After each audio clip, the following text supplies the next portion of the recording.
Bonjour à tous et bienvenue dans le C'est 8 Loisirs. Merci de nous retrouver pour votre numéro dédié à vos idées sorties. Tout de suite, le sommaire de ce vendredi 4 mai. 130 agriculteurs venus de toute la France réunis à la Bergerie nationale de Rambouillet, 19e édition du marché Paris Fermier. Glace artisanale, crêpes et produits du terroir. Nous parlerons de l'ensemble des animations avec notre invité. Des contes, histoires et comptines avec des mots signés pour apprendre la langue des signes. Les médiathèques de Saint-Quentin en Yvelines proposent des séances le samedi. Objectif, découvrir une autre manière de communiquer. Enfin, notre rendez-vous junior sera culturel. Des représentations à ne pas manquer pour les plus jeunes. Mélanie Poquet nous emmènera à la rencontre de Titi, un acrobate, et de Carmen, une petite fille. Deux spectacles à découvrir ce week-end. Et depuis le 1er mai, le petit train à vapeur du musée Rambouillet-Train est remis sur les rails. Les voyageurs sont invités à prendre place à l'arrière du wagon pour une promenade dans les jardins autour du musée. L'occasion aussi de redécouvrir cet établissement consacré aux trains jouets et pourquoi pas devenir chef de gare le temps de la visite. Et ce week-end, le soleil sera au beau fixe. Profitez-en pour faire un tour à Versailles, 10e édition d'Esprit Jardin. Plus de 25 000 visiteurs et 80 exposants sont attendus au cœur du quartier Saint-Louis. Des visites du potager du roi sont prévues, ainsi que des spectacles théâtre, la projection du documentaire Zéro Phyto 100% bio et des promenades nature et sonores. Un programme en rapport avec la thématique de cette année. La thématique cette année, c'est l'art au jardin. Donc nous allons avoir un peu de street art, on va avoir quelques artistes, on va avoir, on va dire, des visites pour essayer de faire découvrir comment le jardin bouge et qu'est-ce que c'est que ce printemps, qu'est-ce que c'est que ce printemps en particulier, avec le chaud, le froid, le chaud, le froid, et comment ça nous influence. Donc on a clairement 2 à 3 semaines de retard, mais ça veut dire aussi que nos asperges sont tendres, que nos fèves sont toutes petites, que nos petits pois ne sont pas encore prêts, mais que nos herbes aromatiques fleurissent et sont particulièrement gorgées des huiles essentielles qui leur donnent leur goût.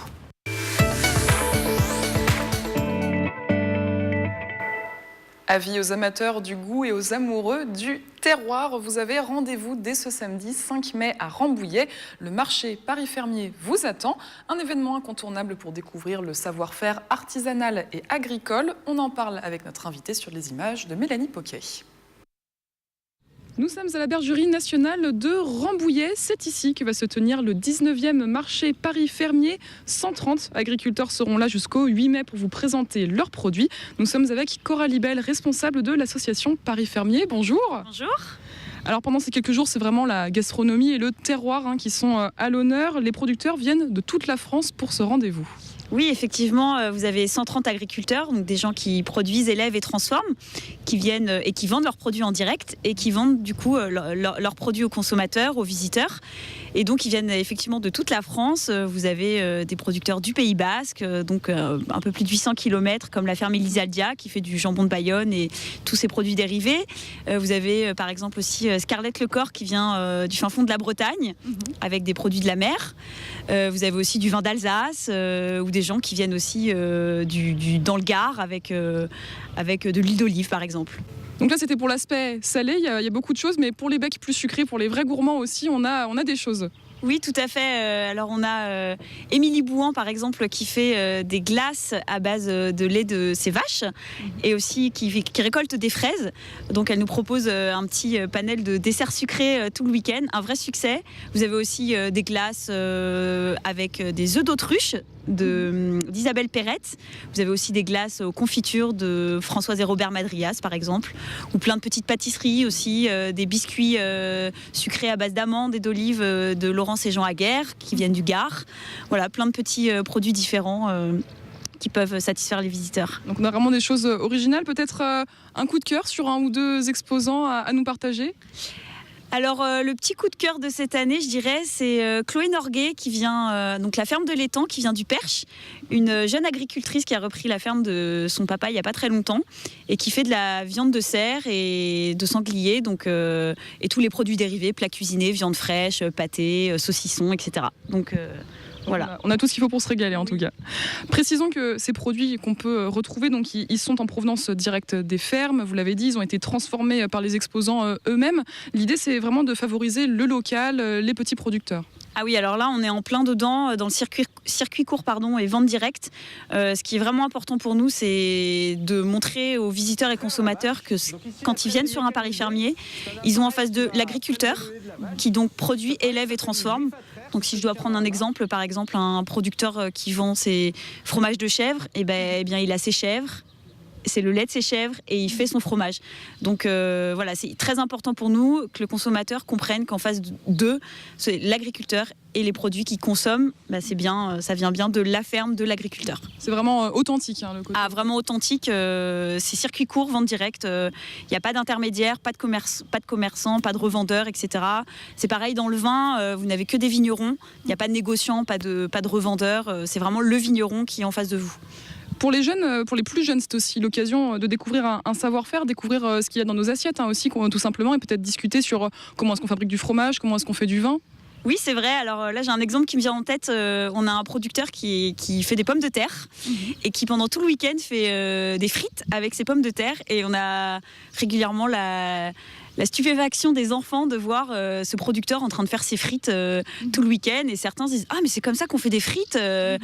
Et voilà, cet agriculteur, Fabien Marois, se lève tous les matins vers 4h du matin pour préparer ses frites, pour qu'elles soient bien prêtes pour les visiteurs. Donc voilà, c'est des petits exemples. Ou alors le poulet fermier aussi, le poulet, parce qu'on a un agriculteur, Étienne Godard par exemple, qui fait des poulets rôtis sur place. Donc voilà, toutes ces petites choses qui peuvent être naturelles en gastronomie interpellent souvent les enfants sur le marché. On pourra aussi goûter certains produits. Une restauration fermière est prévue tout le week-end. Oui, alors là, il y a pléthore de plats à consommer sur place. Vous avez des burgers fermiers avec de la viande limousine. Vous avez des burgers de bison aussi. Vous avez des assiettes de canard, des sandwichs au foie gras, des sandwichs au jambon. De la ligo, des assiettes de fromage. Voilà, il y a plein de choses diverses et variées proposées tout le week-end. Alors, comme nous sommes à la Bergerie Nationale, des animations aussi sont proposées pour rythmer la journée. Oui, c'est vrai que le marché ne va pas sans les animations. Les gens viennent pour les deux. Donc vous avez plein d'animations tout le week-end, des balades en calèche, des balades à dos d'âne, la visite de la ferme surtout avec tous les animaux. Donc il y a vraiment de quoi faire pour passer une vraie journée entre restauration, marché et visite. Merci beaucoup Coralie Belle pour toutes ces précisions. Donc alors, avis aux gourmands et aux amoureux du terroir et de la gastronomie. Le 19e marché Paris Fermier, c'est ce week-end jusqu'au 8 mai à Rambouillet. Petits et grands sont attendus pour se régaler. Des histoires racontées avec la langue des signes dans les médiathèques de Saint-Quentin en Yvelines. Les plus petits peuvent écouter et voir des contes avec le langage des mains. Une découverte d'une autre forme de communication qui peut aider les enfants à s'exprimer. Image de Nicolas Dandry. Petit escargot porte sur son dos sa maisonnette. C'est une comptine bien connue des petits et des grands, mais avec quelque chose en plus, le langage des signes. Véronique Collat fait découvrir aux enfants et à leurs parents la langue des signes française, un autre mode de communication accessible aux plus jeunes. C'est avec des mots signés issus de la langue des signes française pour pouvoir accompagner les mots parlés et enrichir le lexique de communication, on va dire, pour l'enfant, de façon à ce que l'enfant puisse aussi reprendre les signes en termes de mouvement et de gestuels pour pouvoir les utiliser dans son expression. Bonjour tout le monde. C'est l'heure de se lever. Elmer, l'éléphant multicolore ou Boucle d'or, des histoires simples qui permettent aux enfants de 6 mois à 4 ans de s'identifier. Donc je vais prendre en fait des albums jeunesse de la vie quotidienne avec le doudou, avec manger, boire, pour pouvoir donner du vocabulaire de base et des signes et de la gestuelle de la vie quotidienne. Prochaine séance prévue le samedi 5 mai à la médiathèque du Château de Plaisir. Un moment de partage où les grands apprennent presque autant que les petits.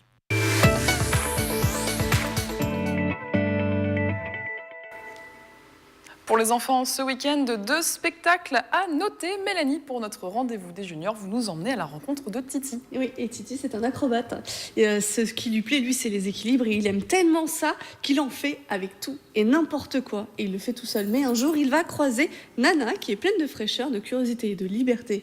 Alors, Titi tombe pas, c'est une création de la compagnie Pascal Rousseau, pensée pour le jeune public et notamment les enfants de 3 à 6 ans. Regardez cet extrait de la bande-annonce.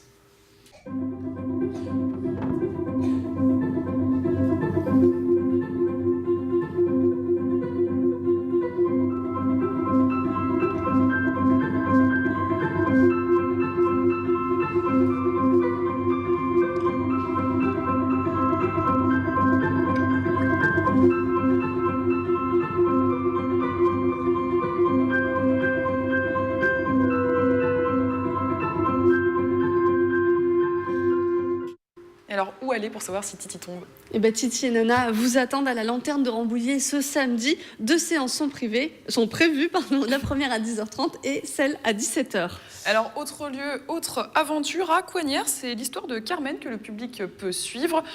C'est une histoire libre d'adaptation de la BD Les Petites gens de Zabu et Campi. Oula, c'est difficile à dire tout ça. C'est le théâtre des Zigomards. Voilà, pour le théâtre des Zigomards. Merci Mélanie. Alors cette fois, on part à la rencontre de Carmen. C'est une petite fille de 11 ans et elle vit dans une rue où 2 immeubles se font face. Carmen, elle vient seulement d'emménager et surtout, elle a interdiction de sortir seule le soir dans la rue. C'est un ordre de Gigi, sa maman. Mais bien sûr, la petite fille est une aventurière curieuse. Et elle va donc sortir un mardi soir. Un mardi soir où elle va rencontrer Louis, le petit garçon aux beaux yeux bleus, aux beaux yeux tristes qui habite juste en face. Et c'est parti pour un spectacle musical extrait. Derrière les fenêtres sur ma rue, je suis la fille Toutes les deux, une du mal. Hein. de voir la vie qui passe sans elle. Je suis la fille qui veut devenir demoiselle. Derrière les fenêtres, je voudrais voir des cons, l'air heureux. je voudrais voir des qui ont l'air heureux, des qui ont des étoiles plein les yeux. Dans ma rue est à voir dès 6 ans. Rendez-vous au théâtre Alphonse Daudet de Coignères, samedi 5 mai à 17h. Merci Mélanie de nous avoir dévoilé la programmation culturelle de ce week-end pour les plus jeunes. Et tout de suite, on passe à l'agenda.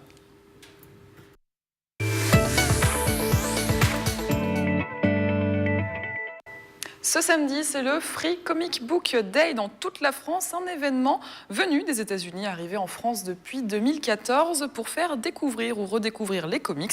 Les librairies participantes offrent gratuitement des albums édités spécialement pour l'occasion.